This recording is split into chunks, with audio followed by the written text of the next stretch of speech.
Jade, I'm sure it was an accident. I know for a fact na hindi mo gagawa ni Stephanie, itulak ka. I'm officially gonna be your fiancé. Kasi hindi mo man lang ako paniniwalaan. Jade, wala akong kinakampihan. I'm just being fair. Why are you defending Steffi? Okay.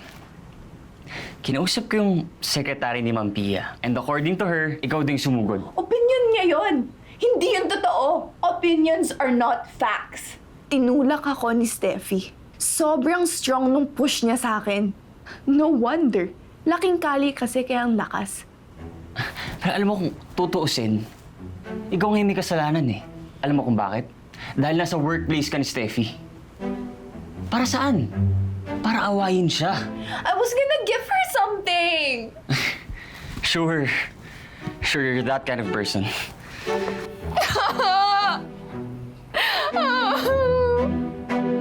Jade, tama na. Katatawag lang sa akin ni Jade. Ano na naman ang gusto niyang paggawa this time? Nagsumbong tungkol sa assistant mo si Steffi. Doon sa nangyari kanina sa office? I'm not sure. But this must be some ongoing thing. Ang alan, ma? Inaakit daw ni Steffi si Anton. At mukhang ang pamangkin mo nauulol dyan sa babaeng yan. Sinabi yun ni Jade? Christine, ano bang importansya sa opisina mo ng babaeng yan? At halos ampunin mo na lang at iuwi mo dito sa bahay natin. Ma, hindi yan totoo. Kung totoo man o hindi, sagabal ang Steffing yan sa relasyon ni Anton at ni Jade. Alam mo kung gaano kalaki ang investment ng mga Lee sa ating mga negosyo. Alam mo rin kung ano ang magiging epekto kapag nagalit si Fernando Lee sa ating pamilya. This is non-negotiable, Christine. Ayoko makita ang pagmumukha ng Steffing yan sa ating opisina.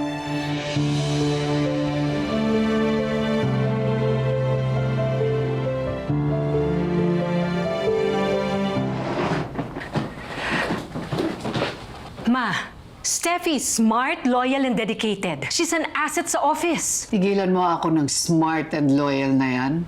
Nagkalat ang mga taong smart and loyal kapag tamang binabayad sa kanila ng kumpanya. Nobody's indispensable. Hindi ko papalitan si Steffi. Anong sabi mo? Walang reason para palayasin ko si Steffi. Lalong hindi naman reason yung kakangaw-ngaw ni Jade na sinasanto mo. Christine, I don't want another Ellen Garces fiasco in our family.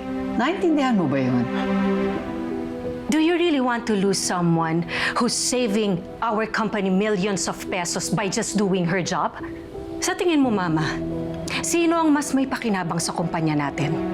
Si Steffi? O yung lukalukang apo ng kaibigan mo na nag-invest lamang ng ilang milyon para mas lalong yumaman? Hindi ko pa aalisin si Steffi.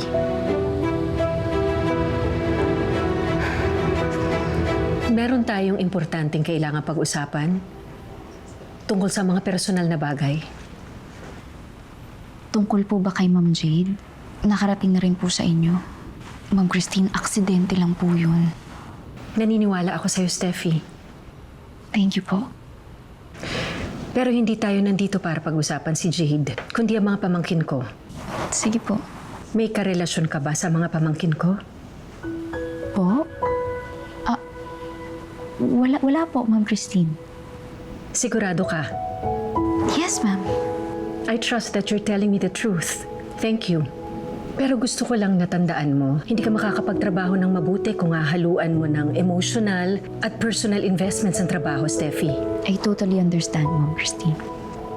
Sige na, bumalik ka na sa mesa mo. At marami ka pang kailangan tapusin. Thank you po.